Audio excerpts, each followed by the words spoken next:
Email ddsaptagirivja@gmail.com. Facebook www.facebook.com/ddsaptagiri. Twitter twitter.com/da. Instagram www.instagram.com/ddsaptagiri. YouTube www.youtube.com/c/ddsaptagiri.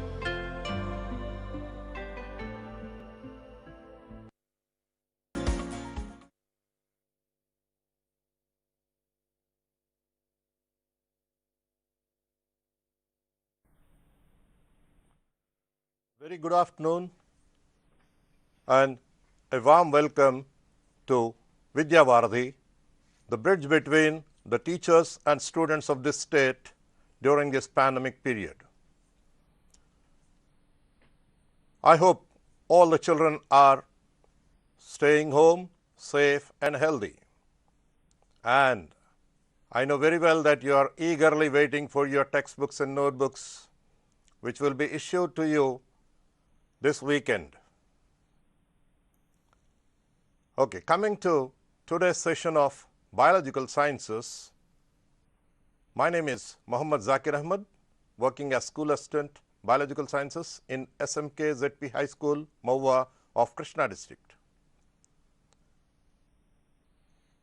పిల్లలు అందరూ బాగున్నారా? Yes, మీరందరూ కూడా చాలా ఆసక్తితో ఈ వారాంతంలో మీకు అందించబోయే పుస్తకాల కోసం ఎదురు చూస్తున్నారు. మరి విద్యావారధి ద్వారా ఈ రాష్ట్రంలోని ఉపాధ్యాయులకు విద్యార్థులకు మధ్య ఉన్న వారధి ద్వారా మీతో కలవడానికి మళ్ళీ ఒకసారి వచ్చాను. బయాలజికల్ సైన్స్ బోధించడానికి. మనకందరికీ తెలుసు, మొట్టమొదటి పాఠము పోషణ.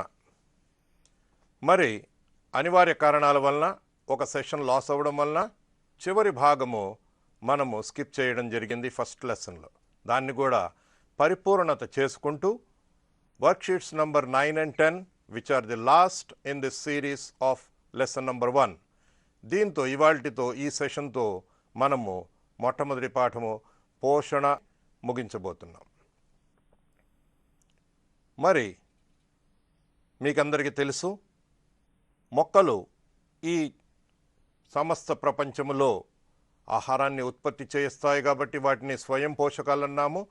వాటి నుండి మరి అవి తయారు చేసి కిరణజన్య సంయోగ క్రియ జరిపి ఉత్పత్తి చేసే ఆహారాన్ని మిగతా జీవులన్నీ కూడా స్వీకరించి వాటి జీవితాన్ని కొనసాగించడం జరుగుతుంది. As we know that plants are autotrophs and they prepare their own food by the process called photosynthesis, and they support the food needs of all the other living organisms on the face of this earth. We learnt about it. We learnt about the process of photosynthesis, the mechanism of photosynthesis, the factors and the products. And we also saw that heterotrophic nutrition, which is followed by all the animals, which are dependent on plants directly or indirectly for their food needs, and how, what are the different types of heterotrophic nutrition, what is the mechanism of digestion was also explained to you. And today I am going to complete what we left during the month of July. First week we could not finish off this lesson because of some technical issues. Okay, we'll finish it off, as well as this is the last session for this lesson, nutrition. మరి మనందరికీ తెలుసు, మనం ఆహారాన్ని తీసుకోవడం జరుగుతుంది. మరి ఆహారాన్ని తీసుకున్నప్పుడు ఆ వ్యవస్థని జీర్ణ వ్యవస్థ అన్నాము. ఆ జీర్ణ వ్యవస్థలోని భాగాలు, దాని పనితీరు, అక్కడ ఉండే ఎంజైమ్ల గురించి, జీర్ణరసాల గురించి అన్నీ కూడా తెలుసుకున్నారు. మరి దాని తర్వాత ఇవాళ మనము వర్క్షీట్స్ నంబర్ 9 and 10లో తీసుకోబోయే కాన్సెప్ట్స్ని మనం చూద్దాం. ఇవాళ ఇక్కడ మనము ఆహార వాహికకు సంబంధించిన ఆరోగ్యకర అంశాల గురించి, ఆ తర్వాత పోషకాహార లోపము దాని వలన సంభవించే వ్యాధుల గురించి మనం ఇవాళ చర్చిద్దాం. So today we are going to discuss about the health aspects of alimentary canal and the diseases that are caused due to malnutrition. As we know, we take food. When we take food, it is tasted. But sometimes it so happens that we take some food material which may be harmful to us or which may be poisonous and which may damage our body, cause damage to our body. And there is a system, reverse peristalsis. We know about peristalsis, the wave-like motion with which the food is sent deep into the digestive system. So what is this reverse peristalsis? The reverse action, that means the food being sent out of the digestive system when there is some problem with it, like if it is having some harmful or poisonous materials in it. That process is called vomiting. And nature has given us this boon of vomit. Otherwise, we would have been dead because we would have eaten something dangerous or poisonous during our lifetime, and it would have been the end of our life. So nature, as we know, is a very good balancer. So it balances the things. Here we know that we suffer from fever. Why do we suffer from fever?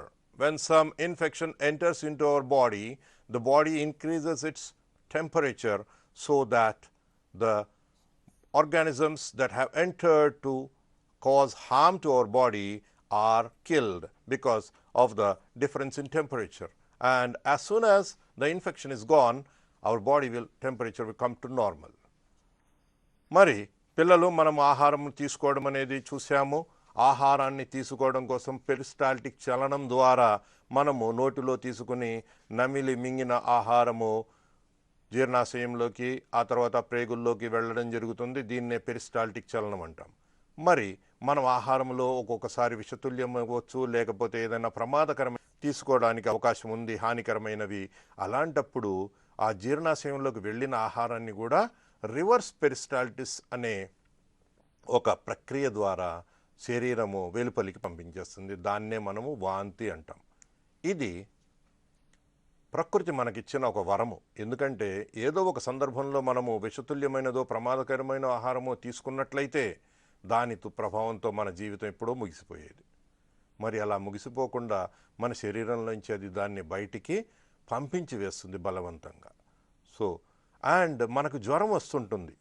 జ్వరం రావడానికి కారణం ఏంటంటే మన జీవిత క్రిములు ఏదైతే ఉన్నాయో హానికరమైన ఉన్నాయో వాటిని సంహరించడం కోసం అని చెప్పి మన శరీర తాపాన్ని పెంచడం జరుగుతుంది.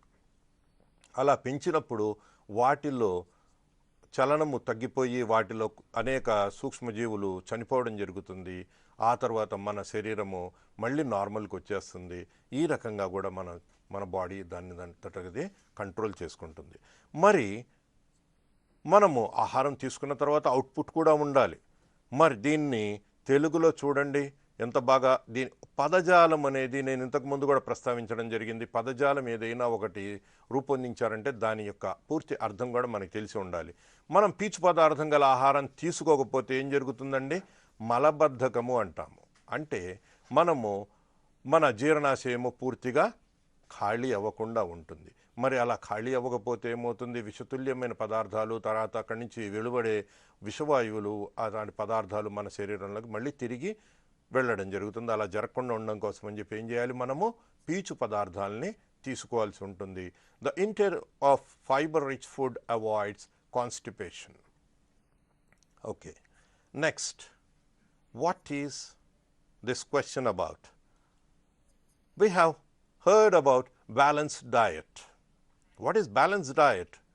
Should we put our food in a balance, that is త్రాచులో పెట్టి బ్యాలెన్స్ చేసిన తర్వాత తినాలా బ్యాలెన్స్ డైట్ అంటే? కాదు, ఎంత మాత్రము కాదు. A diet having proper amounts of carbohydrates, proteins, vitamins, fats and mineral salts is called a balanced diet. తగిన పాళ్లలో మనము పిండి పదార్థాలని, మాంసకృతుల్ని, అలాగే విటమిన్లను, కొవ్వులను, ఆ తర్వాత ఖనిజ లవణాలను ఆహారంలో తీసుకున్నప్పుడు దాన్ని ఏమంటున్నాం మనము? సమతుల్యమైన పౌష్టికాహారము లేక సమతుల్యమైన పోషకాహారము అంటాం. అలాంటి ఆహారం తీసుకున్నట్లయితే మనం ఆరోగ్యం బాగుంటుంది, మనకు ఎటువంటి ఇబ్బందులు కలగకుండా ఉంటాయి. మరి ఇక్కడ ఒక వ్యాధి గురించి ప్రస్తావించడం జరుగుతుంది. అదేంటంటే మరాస్మస్. మరాస్మస్ దేని లోపం వలన కలుగుతుంది? ప్రోటీన్ల, క్యాలరీల, విటమిన్ల, లేక ప్రోటీన్లు క్యాలరీలు రెండు కూడా? ఎస్, మరాస్మస్ అనే న్యూనతా వ్యాధి or malnutrition disease or దీన్ని మనం ఏమంటామంటే పౌష్టికాహార లోప వ్యాధి అంటాం. ఇది మన ఆహారంలో ప్రోటీన్లు క్యాలరీలు రెండు కూడా తగ్గినప్పుడు ఇలాంటి వ్యాధి అనేది కలుగుతుంది. ఇది చిన్నపిల్లల్లో జరుగుతుంది. Marasmus is caused due to the deficiency of both proteins and calories. We'll see about it in detail a little bit later.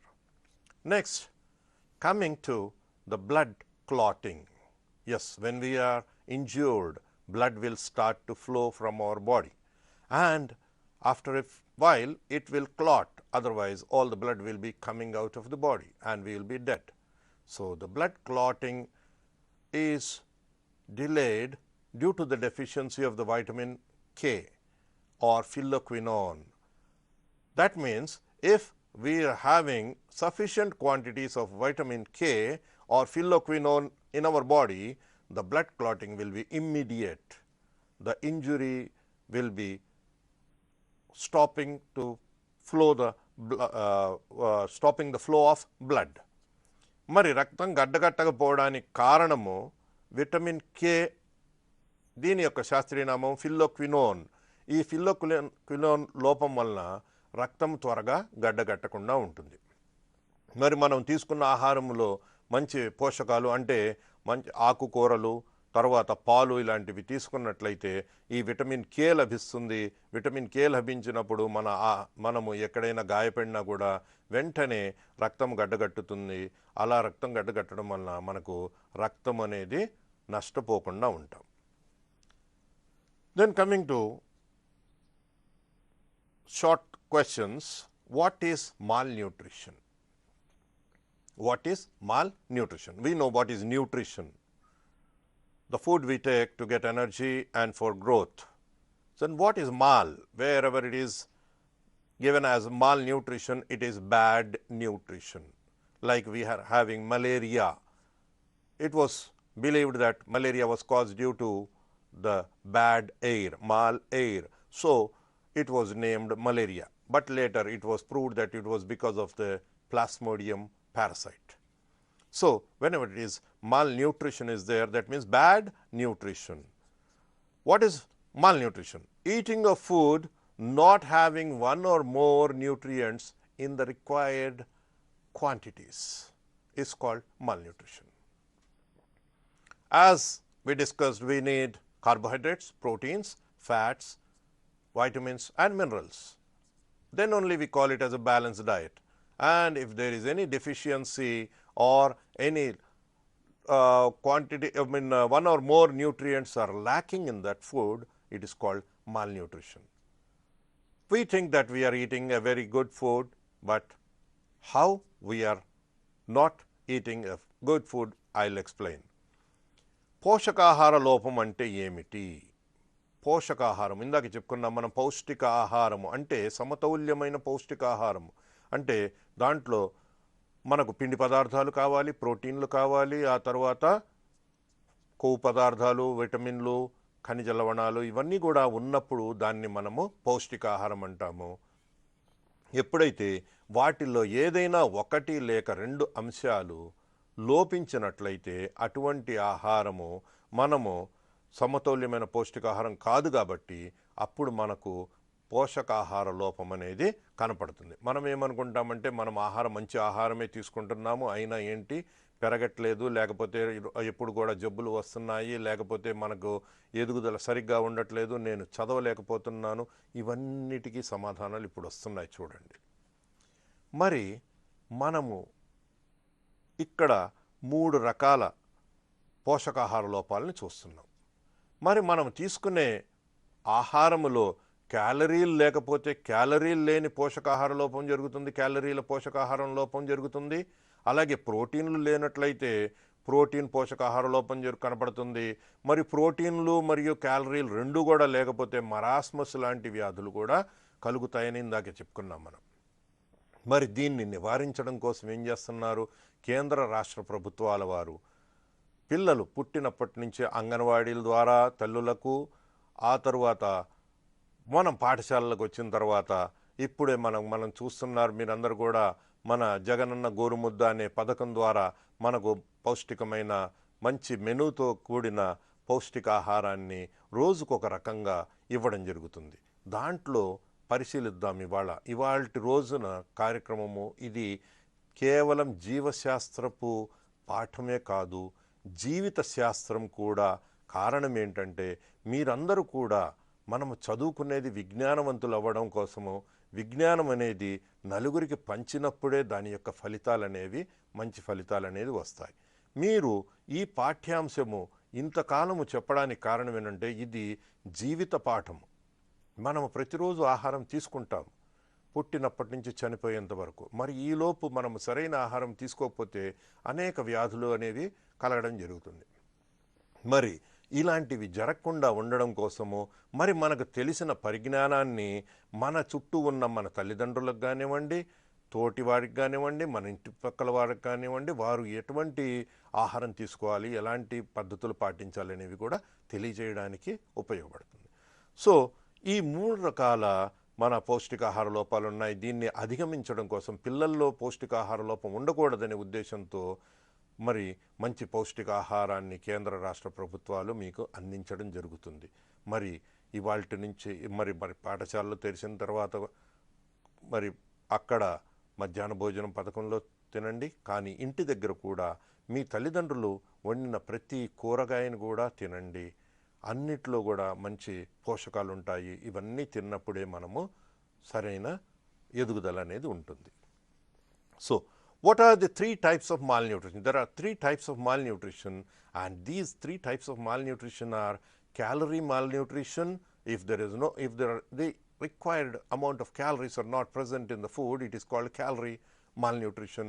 And if the required amount of proteins are not present, it is called protein malnutrition. And when we don't have both proteins and calories in our food, it is called protein and calorie malnutrition. As I told you that it will lead to marasmus in children. So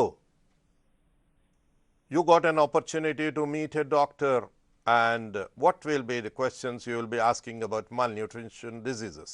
As I told you earlier itself that this questioning will lead us to a hypothesis, and this hypothesis will lead us to experimentation, and when experimentation is fruitful, it will lead to a discovery. So science is about inquiry, to know. Whenever you get a person who is competent, you try to get knowledge from those persons, you try to ask questions and then get the answers. So in this is the type of question you will be facing in your exams also. So what questions will you ask your doctor about malnutrition diseases? So first questions you can ask is, Lord, I gave only 4 questions. There may be so many questions. You are better at asking questions. What causes malnutrition? Please tell me the names of a few malnutrition diseases. What are the ill effects of malnutrition, and how can we prevent malnutrition? What food items have to be included in our food? Like that you can add so many other questions also. మరి పిల్లలు మనందరికీ విజ్ఞాన శాస్త్రం నేర్పించేది ఏంటంటే ఒక జిజ్ఞాస కలిగి ఉండడము, ఒక ప్రశ్నించే తత్వము, తెలియని విషయాల్ని తెలుసుకోవాలనే ఒక కుతూహలము కలిగి ఉండడము, తర్వాత దాన్ని తెలుసుకోవడానికి సరైన వ్యక్తి దొరికినప్పుడు దాన్ని పరిపూర్ణంగా మనము జ్ఞానాన్ని పొందడం అనేది. మరి మన పాఠ్యాంశంలో కూడా ఇలాంటి ఒక ప్రశ్న అనేది ఉంటుంది. ఒక వైద్యుడిని పోషకాహార లోపం గురించి నీవు ఎలాంటి ప్రశ్నలు అడుగుతావు? నేను ఇక్కడ 4 ప్రశ్నలు ఇచ్చాను, కానీ 4 కాదు, చాలా అనేక ప్రశ్నలు మీ మదిలో ఉంటాయి. అలాంటివి కూడా రాయవచ్చు. దీనికి పోషకాహార లోపానికి గల కారణాలు ఏమిటి, మరి కొన్ని పోషకాహార లోప వ్యాధుల పేర్లు, ఆ తర్వాత పోషకాహార లోపం వలన కలిగే దుష్ఫలితాలు ఏమిటి, ఆ తర్వాత పోషకాహార లోపాన్ని మనము ఎలా నివారించవచ్చు లేక ఎలా అధిగమించవచ్చు, ఇలాంటి ప్రశ్నలు మనం అడగవచ్చు. మరి ఇక్కడ వ్యాసరూప ప్రశ్నల్లోకి వచ్చేసాం. ఇప్పుడు మనము ఇప్పటి వరకు చెప్పుకున్నదంతా కూడా ఇక్కడ మనకు వచ్చేసింది. చూడండి, write about some malnutrition diseases in detail. In detail we are discussing about it. Malnutrition causes harmful effects in children. The following are a few malnutrition diseases. As we know that children are the future citizens. They are the future of the family, they are the future of the society, they are the future of the state, they are the future of the country, they are the future of the world. If they are healthy, everybody will be happy. So for that we should prevent this malnutrition. పోషకాహార లోపం వలన కలిగే వ్యాధుల గురించి వివరించుము అనేది ప్రశ్న అయితే, మనకు తెలుసు పోషకాహార లోపం వలన పిల్లలపై హానికర ప్రభావం ఉంటుంది, పిల్లలపైనే ఎక్కువ ప్రభావం ఉంటుంది. మరి నేటి పిల్లలే రేపటి పౌరులు. మరి వారే ఒక కుటుంబానికి కానివ్వండి, ఒక సమాజానికి కానివ్వండి, రాష్ట్రానికి, దేశానికి, ప్రపంచానికి వారే ఒక భవిష్యత్తు. కాబట్టి భవిష్యత్తులోకి వెళ్ళవలసిన వాళ్ళు ఆరోగ్యకరంగా ఉన్నట్లయితే మనకు మంచి ప్రపంచాన్ని మనము చూడవచ్చు. మరి కొన్ని పోషకాహార వ్యాధుల గురించి మనం చూద్దాం. చూడండి, ఇక్కడ 2 పిల్లలు ఉన్నారు. వారు చూడండి, పాపం వారి పొట్ట చూస్తే చాలా పెద్దగా ఉంది, జుట్టు కూడా రాగి రంగులోకి వచ్చేసింది, కాళ్ళు చేతులు చూస్తే చాలా సన్నగా ఉన్నాయి. దీని పేరే క్వాషియార్కర్ అంటాం. ఈ క్వాషియార్కర్ అనేది ప్రోటీన్ల లోపం వలన, అంటే పప్పు దినుసులు తీసుకోకపోవడం వలన జరుగుతుంది. మరి అందరూ పిల్లలు పప్పు తింటారా? రోజు పప్పు పెడతారండి, 3 రోజులు పప్పు పెడుతున్నారండి మాకు మధ్యాహ్న భోజనంలో అంటున్నారు. మరి చూడండి, అలాంటి పప్పు దినుసులు తీసుకోకపోతే మనకు ప్రోటీన్లు లభించవు. ప్రోటీన్లు లభించకపోతే ఇలాంటి వ్యాధులు వస్తాయి. మరి రోజు పప్పు వారానికి కనీసం 3 సార్లైనా తీసుకోండి. దీనివలన దీంట్లో ఈ లోపం వలన కనపడేది ఏంటంటే, లక్షణాలు ఏంటంటే, కండరాల పెరుగుదల చాలా నెమ్మదిగా ఉంటుంది.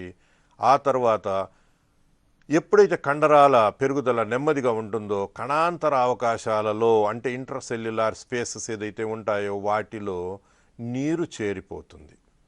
సామాన్యంగా మనం అనుకుంటాము, లేదు ఈ మధ్య కొంచెం లావు అయ్యాను అనుకుంటారు. లావు కాదది, మీరు గమనించుకోవాలి. రక్తం ఎప్పుడైతే మన శరీరంలో తగ్గుతుందో అప్పుడు మన బాడీలో ఉన్న ఇంటర్సెల్యులార్ స్పేసెస్లో నీరు చేరడం జరుగుతుంది. అది ఉబ్బు మాత్రమే, అది లావు కాదు. అలా ఉబ్బు వచ్చిందని చెప్పి ఏం చేస్తారు, ఆహారాన్ని తగ్గిస్తారు. అంటే ఇంకా ఆరోగ్యం మనము క్షీణింప చేసుకుంటున్నాం. అలాంటప్పుడు మనము వైద్యుడిని సంప్రదించి ఎందుకు ఈ మార్పులు వచ్చాయనేది తెలుసుకున్నట్లయితే మనం దానికి తగ్గట్టుగా మనము చర్యలు తీసుకోవచ్చు. మరి వీళ్ళలో ఇలా క్వాషియార్కర్ వచ్చిన పిల్లల్లో కాళ్ళు, చేతులు, ముఖము ఉబ్బి ఉంటాయి. చూడండి, పొట్ట కూడా బాగా పెద్దగా కనపడుతుంది. వీళ్ళల్లో విరోచనాలు, తర్వాత పొడిబారిన చర్మము, ఆహారం తీసుకోవడంలో ఇబ్బంది పడడము, జుట్టు రాగి రంగులో ఉండడము, చాలా రఫ్గా ఉండడం అనేది మనము గమనిస్తుంటాం. మరి ఇది ప్రోటీన్ల లోపం వలన వస్తుంది. Yes, for a malnutrition disease which is due to the protein deficiency. And in this we can see that the children are suffering from poor muscle development due to the accumulation of water in the intercellular spaces. They look bloated, the hands are swollen, the legs are swollen, and the face is fluffy. And they also suffer from diarrhea, dry skin, and they feel a difficulty in eating. The second one is marasmus. We discussed about it. This is due to the deficiency of both proteins as well as calories. And with mothers' childbirths and repeated and quick childbirths, the number of children born are more and the gap between them is less. So they are not getting enough proteins and calories. And the symptoms are dry skin, poor muscle development, and they are very lean, weak, and the joints of limbs, both hands and legs, are swollen, and they also suffer from diarrhea. Look at this child who is so weak, looking so weak. So we should take both proteins and calories in sufficient quantities. Marasmus అనేది ఇది ప్రోటీన్లు మరియు క్యాలరీలు రెండిటి లోపం వలన కలుగుతుంది. ఇది తల్లులు ఎవరైతే వెంటనే గర్భం దాల్చి పిల్లల్ని కంటారో వారి మధ్య ఎడము లేనప్పుడు అప్పుడు వారికి సరైన ఆహారము లభించక ఈ ప్రోటీన్లు క్యాలరీలు లభించకపోవడం వలన ఇలా ఈ మరాస్మస్ అనే వ్యాధి కలగడం జరుగుతుంది. దీంట్లో కూడా లక్షణం ఏంటంటే చర్మం పొడిగా ఉంటుంది. ఆ తర్వాత కండరాల పెరుగుదల చాలా తక్కువగా ఉంటుంది. ఎందుకంటే ప్రోటీన్లు లేకపోతే కండరాల పెరుగుదల ఉండదు. పిల్లలు సన్నగా, బలహీనంగా, తర్వాత కాళ్ళు చేతులలో ఉన్న కీళ్లలో వాపులు కనపడుతుంటాయి. వీరు కూడా విరోచనాలతో బాధపడుతూ ఉంటారు. మరి దీనికి పూర్తి వ్యతిరేకము భిన్నత్వమే ఒబేసిటీ, స్థూలకాయము అంటాం. మనం ఇవాళ రోజుల్లో మనం బాధపడుతున్న వ్యాధి ఇది. దీనికి కారణం ఏంటండి? అతిగా ఆహారం తీసుకోవడము, తర్వాత అవసరానికి మించిన అధిక క్యాలరీలు. మనం తీసుకున్న క్యాలరీలు మనము శారీరక శ్రమ ఉన్నట్లయితే అవి ఖర్చు అయిపోతాయి.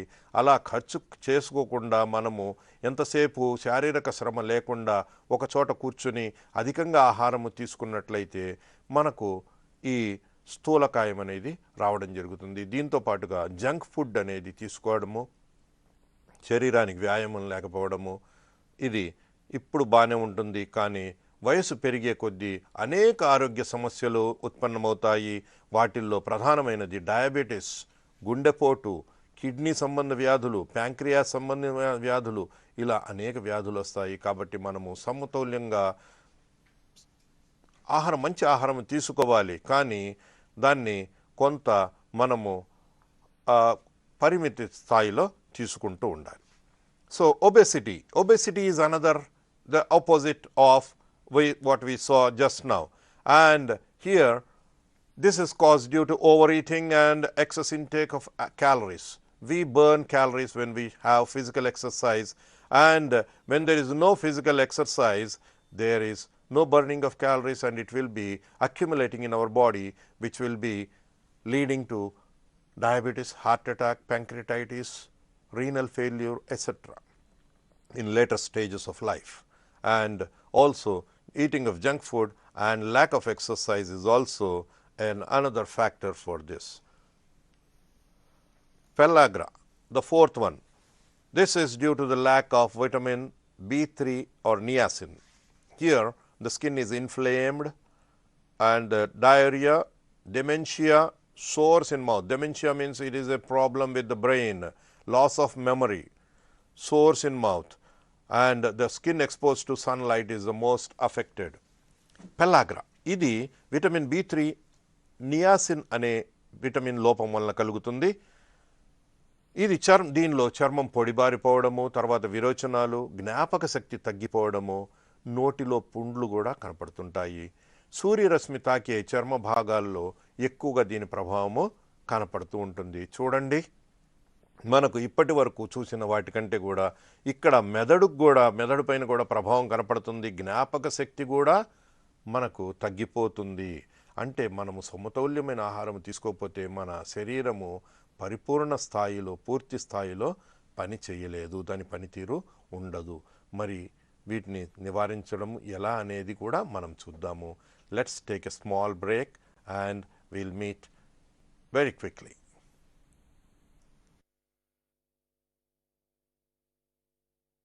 మా కార్యక్రమంపై మీ అభిప్రాయాలు తెలియజేయగలరు. Email ddSaptagiri@gmail.com, Facebook www.facebook.com/ddSaptagiri, Twitter twitter.com/dd-saptagiri-VJA, Instagram www.instagram.com/dd-saptagiri, YouTube www.youtube.com/c/dd-saptagiri.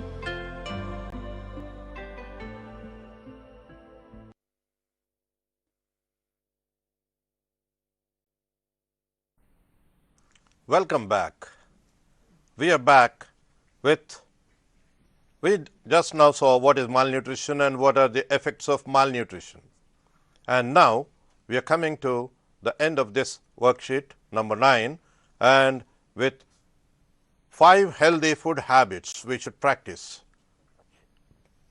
Humans are the only organisms, as far as I know, and it is a reality, that who have nothing to fear while eating. Even the elephant, which is a mighty one, the lions, the tigers, they are afraid and disturbed during their meal. But we are the only organisms which do not have to worry about it, but we do not respect the food, and that is causing many problems nowadays. So respect your food, switch off your phones, and don't watch TV while eating. Respect your food. Okay, the food we take should be digested quickly and completely for good health, and for that we should follow these healthy habits. We should take a simple and healthy balanced diet, and we should eat the food leisurely in a peaceful atmosphere and masticating, that is, chewing the food properly.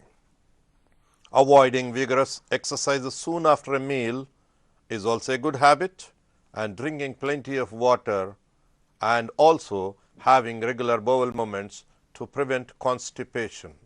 These are the 5 good healthy food habits.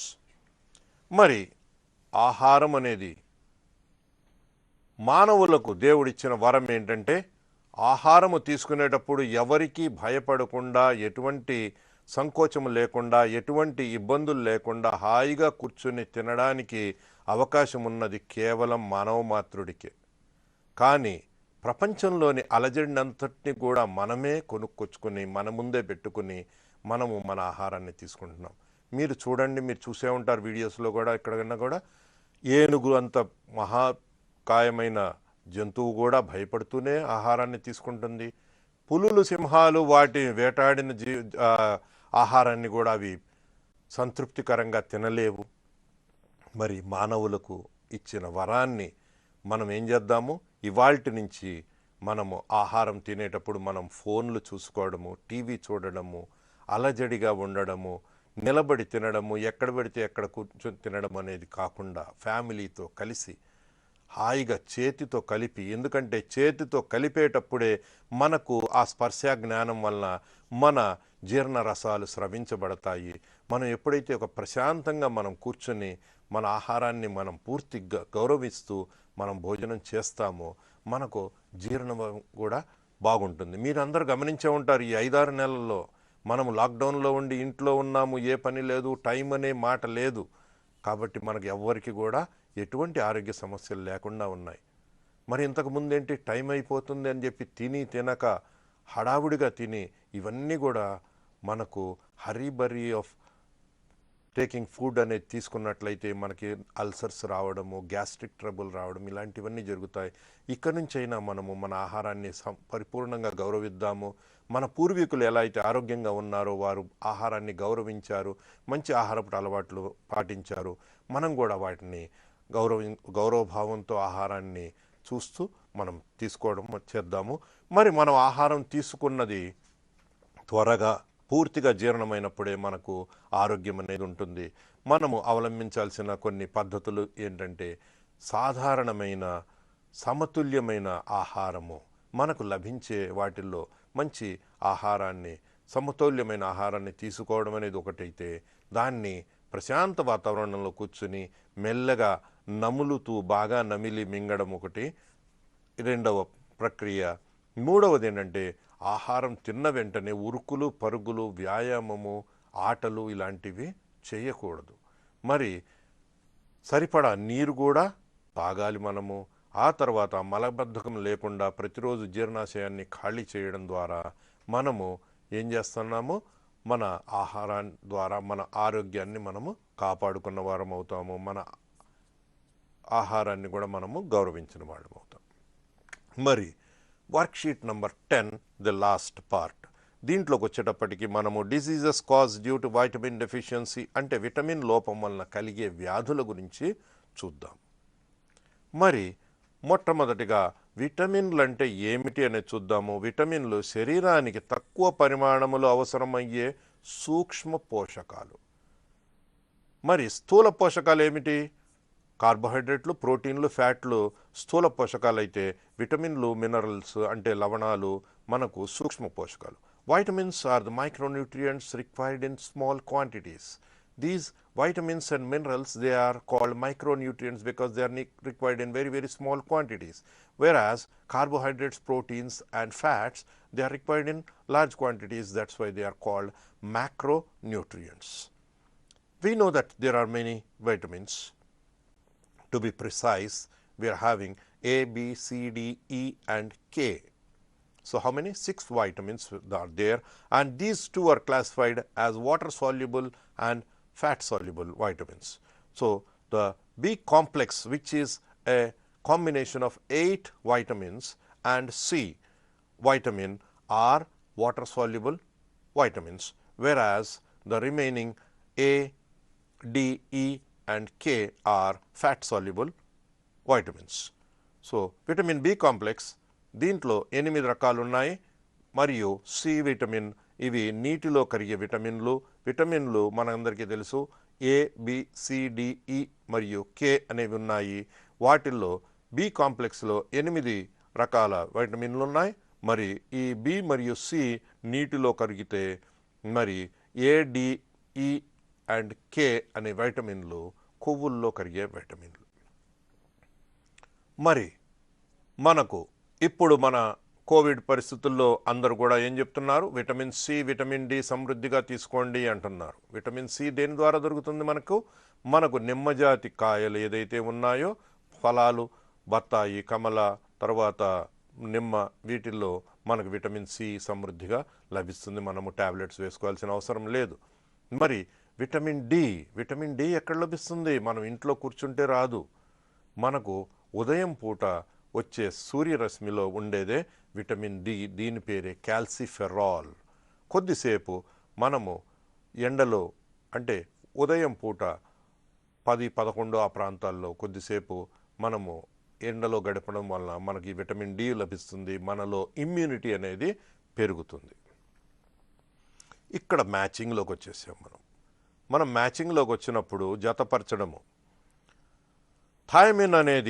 Thymine, biotin, folic ఆమ్లం అనేవి B కాంప్లెక్స్లోని రకాలు. మరి thymine అనేది దేనికి సంబంధించి? దీని లోపం వలన వచ్చే వ్యాధి ఏంటండి? బెర్రీ అంటాము.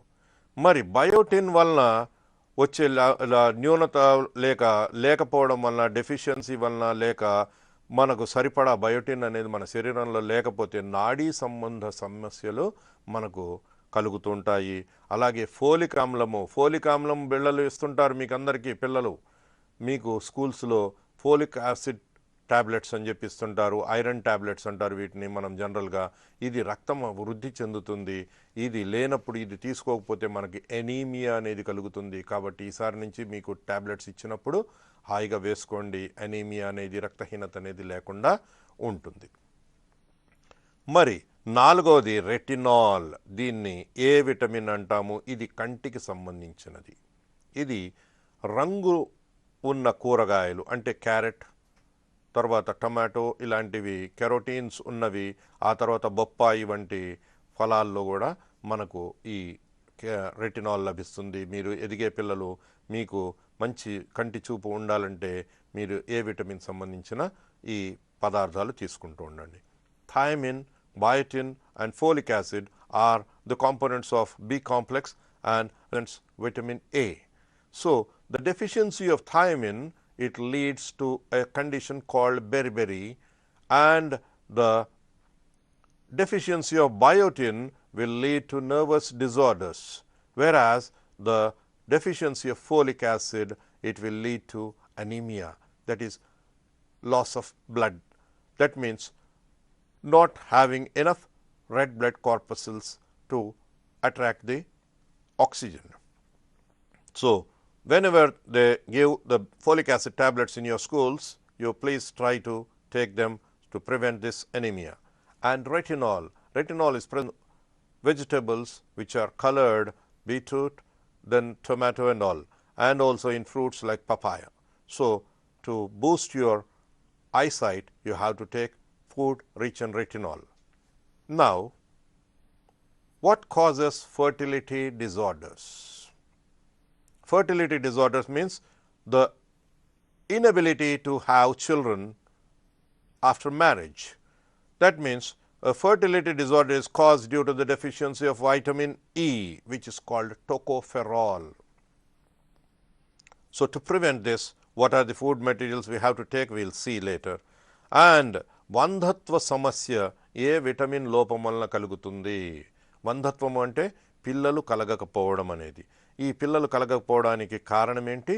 ఈ విటమిన్ అనేది టోకోఫెరాల్ అనే లోపము ఉండడం వలన మనకు ఇది పిల్లలు కలగకపోవడం అనేది జరుగుతుంది. మరి మన ఎక్కడ కూడా ప్రకృతిలో లభించనిది కేవలం మన జీర్ణాశయములో మాత్రమే, అది కూడా పేగులలో, మన చిన్న ప్రేగులో ఉత్పత్తి అయ్యే ఒక వైటమిన్ ఉంది. దాన్నే సైనోకోబాలమిన్ అంటారు, B12 అంటారు. ఇది లేకపోతే మనకు పెర్నీషియస్ ఎనీమియా అంటే ప్రాణాంతకమైన రక్తహీనత అనేది మనకు కలుగుతుంది.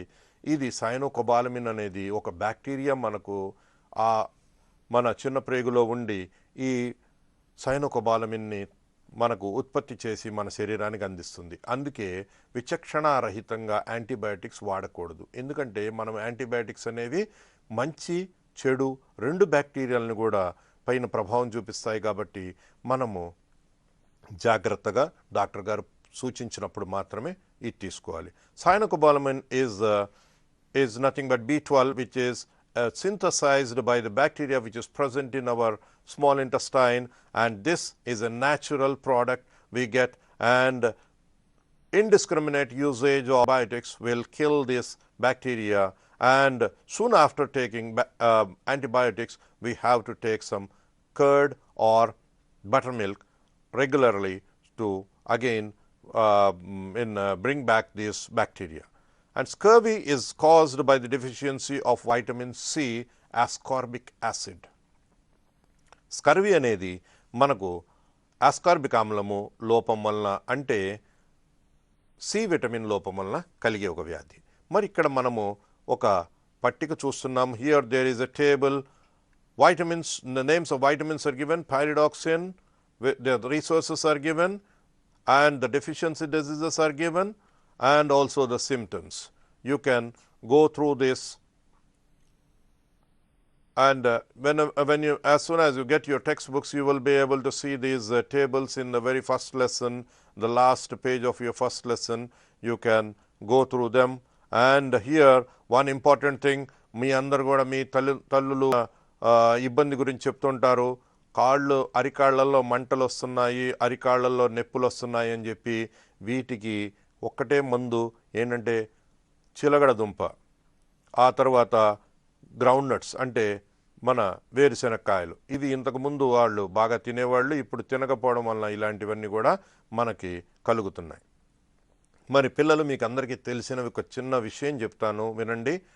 మనము మీకు పౌష్టికాహారం కోసం అని చెప్పి ఇందాక చెప్పుకున్నాం, మన మధ్యాహ్న భోజన పథకంలో వారానికి 5 గుడ్లు ఇవ్వడం జరుగుతుంది. 5 గుడ్లు ఇవ్వడానికి కారణం ఏంటంటే గుడ్డులో సి విటమిన్ తప్ప అన్ని విటమిన్లు కూడా లభిస్తాయి.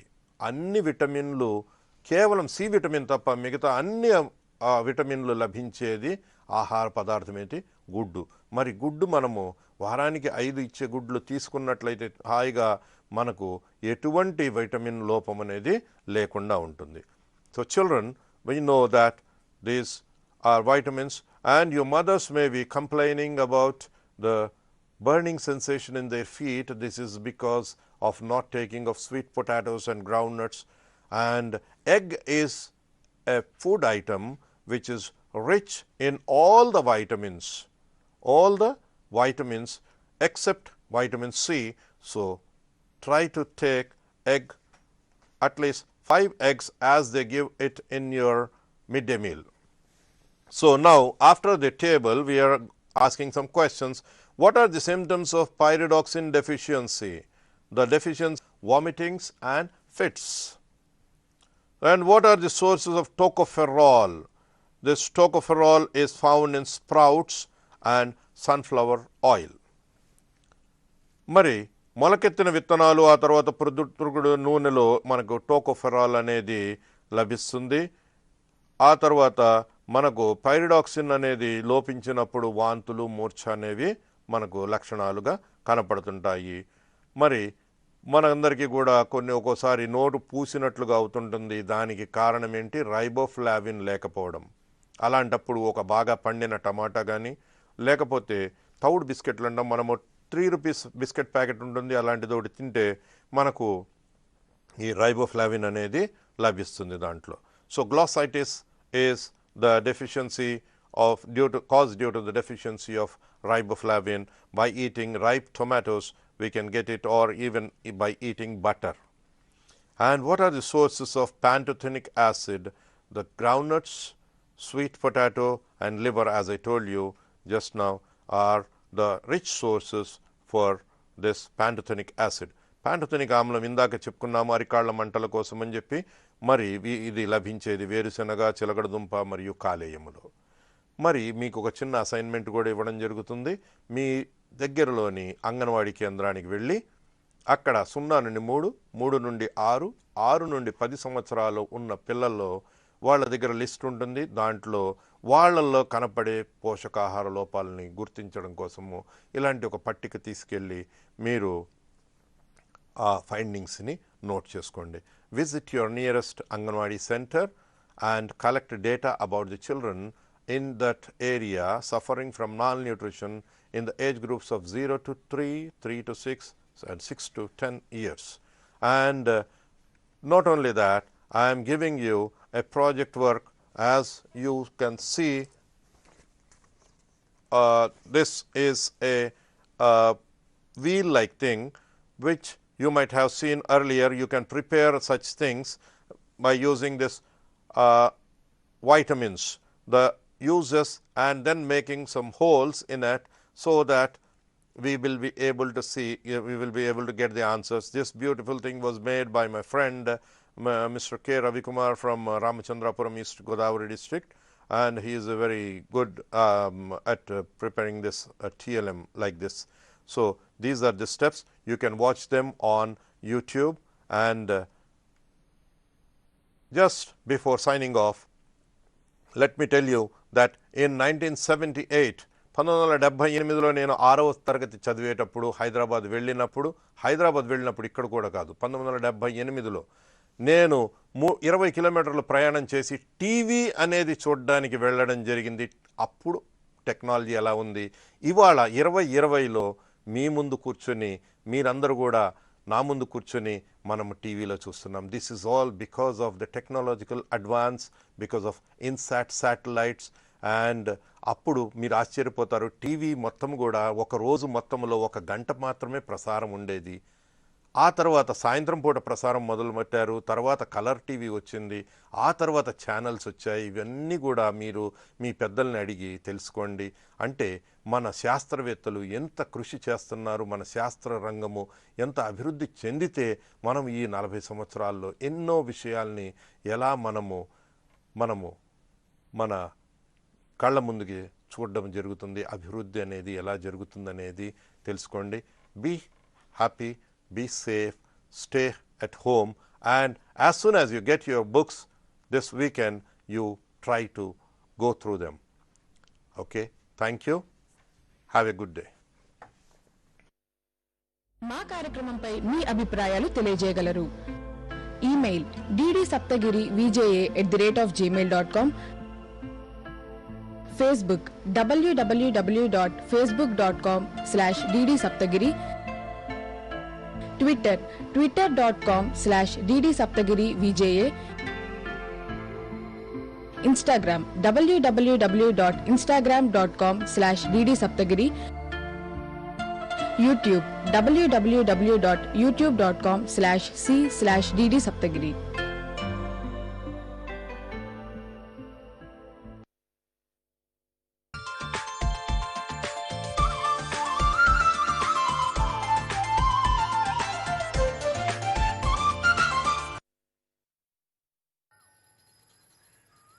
अरे बबलू, लॉकडाउन खुलते ही टहलने निकल पड़े। महामारी अभी फैली हुई है। सरपंच जी टहलने नहीं, काम पे वापस जा रहे हैं। तुझे डर नहीं लगता वायरस पकड़ लेगा? पहले थोड़ा बहुत डर लगता था, फिर पता चला कि अगर मैंने पूरी सावधानी बरती तो ये बीमारी होने की संभावना कम है। सबसे महत्वपूर्ण है ये मास्क। काम पर मास्क हमेशा पहनूंगा, समय समय पर हाथ धोता रहूंगा और दूसरों से हर वक्त कम से कम 2 गज की दूरी बनाए रखूंगा। खुद को, दूसरों को और अपने परिवार वालों को भी सुरक्षित रखूंगा। अरे भाई, मेरी जिम्मेदारी बनती है तुझे चेतावनी देना, तो दे दिया। जब देश के मेडिकल और स्वच्छता कर्मचारी रोज कोरोना वायरस से लड़ने का काम कर रहे हैं तो हमारी भी तो जिम्मेदारी बनती है अपना काम करने की। बबलू, तुझे कुछ हो गया तो? हजारों लोग इस बीमारी को हराकर ठीक हो चुके हैं और अगर किसी कारण मुझे ये बीमारी हो भी जाए तो सरकार ने अस्पताल में हमारे इलाज के लिए पर्याप्त व्यवस्था कर रखी है। ये घबराने का वक्त नहीं, एक दूसरे का हौसला बढ़ाने का वक्त है। अरे ऐसे क्या देख रहा है? तू काम पे जाएगा, मैं नहीं जाऊंगा, नाक नहीं कट जाएगी मेरी। चलो। मास्क। हाँ, मास्क मास्क। अरे नाक तो ढक लो। हाँ। कोरोना वायरस रखनी पड़ेगी और उससे डर कर नहीं, पूरी सावधानी के साथ डट कर चलिए। रुकी जिंदगी को आगे बढ़ाएं, देश को आत्मनिर्भर बनाएं। जय हिंद।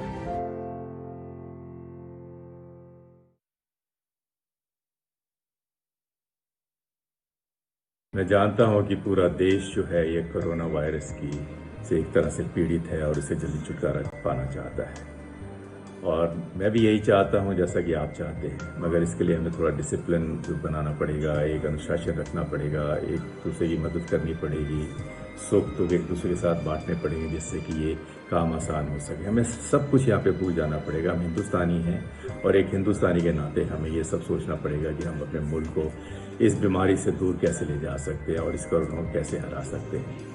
डॉक्टर्स हमारी मदद करते हैं, लैब्स हैं जो हॉस्पिटल में काम करने वाले हैं, पुलिस है, आर्मी है, जितने भी लोग जुड़े हुए हैं हम उनकी रिस्पेक्ट करनी चाहिए, उनकी इज्जत करनी चाहिए। वो अपनी जान की बाजी लगाकर यहाँ पे खेल रहे हैं, इस तरह से काम कर रहे हैं और हमारी मदद कर रहे हैं और उनसे हमें नाराज़गी नहीं करनी चाहिए, उनका शुक्रिया अदा करना चाहिए कि जो वो काम कर रहे हैं उनको धन्यवाद है। मैं एक बात कहना चाहता हूँ, डॉक्टर हैं और फरिश्तों से कम नहीं, उनकी आप जितनी भी इज्जत करें वो कम है।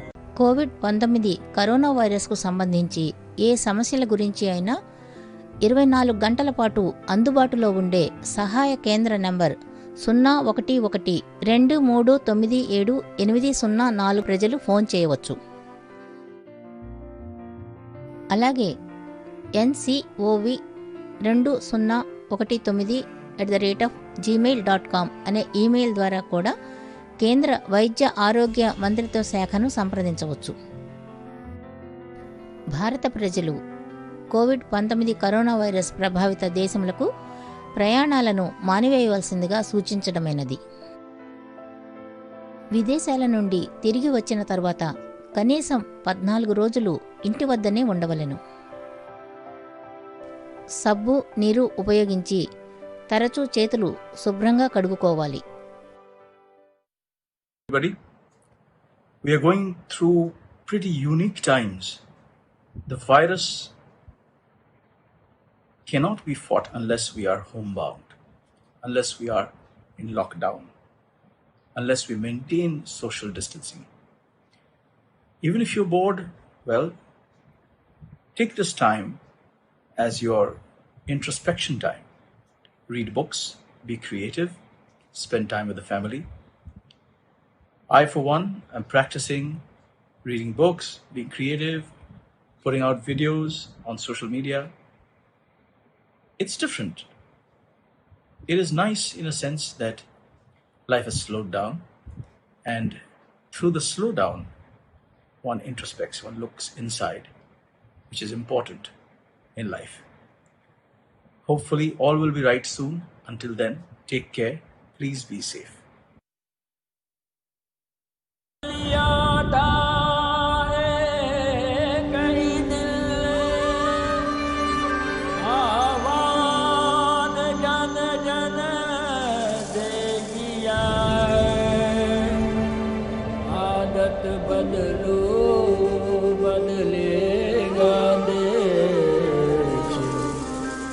सबसे पहले मन स्वच्छ किया। नामुमकिन को हाँ मुमकिन हमने करके दिखाया है। जन जन ने हाथ मिलाकर सपना सच्चा बनाया है। सदियों से जो ना देखा किसी ने वो सपना है देखा। हाँ स्वच्छ बने भारत अपना बापू से यही है सीखा। इतिहास में है दर्ज हुई भारत की यात्रा। सत्याग्रह से स्वच्छाग्रह तक, हाँ सत्याग्रह से स्वच्छाग्रह तक। इतिहास में ये दर्ज हुई भारत की यात्रा। सत्याग्रह से स्वच्छाग्रह तक।